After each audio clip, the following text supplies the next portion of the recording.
Grâce à une pompe, ici à rotor hélicoïdal, la vendange est envoyée dans une cuve pour la macération et la fermentation alcoolique. Cette cuve contient donc le jus de raisin appelé le mou, les pellicules, les pépins de chaque baie et éventuellement les rafles. Nous allons donc réaliser une vinification en phase solide. Les phénomènes de fermentation alcoolique et la macération vont se dérouler en même temps dans la cuve. La macération est le contact entre les parties solides du raisin et le mou.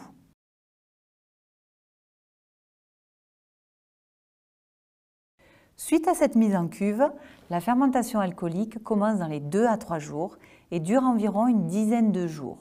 Mais cela dépend de la température, de l'oxygène, de l'azote assimilable et le SO2.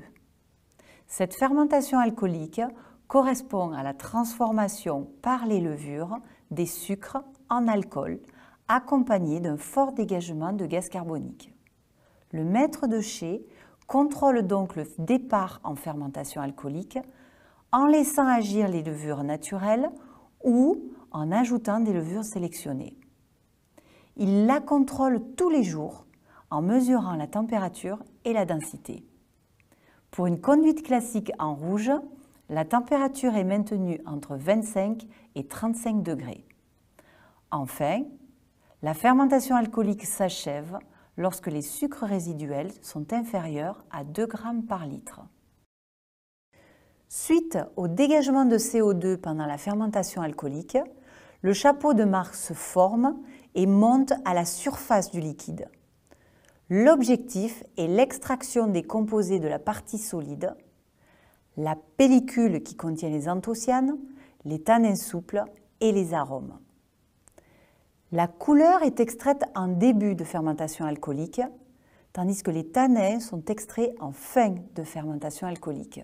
Cette extraction est favorisée par différentes techniques. Le remontage, comme nous le voyons à l'image, mais aussi le délestage ou encore le pigeage. La durée et la fréquence des opérations dépendent de la nature du vin recherché et de la qualité du raisin. Le temps de cuvaison peut varier de 3 à 21 jours selon que l'on recherche un vin léger, type primeur, ou un vin de garde.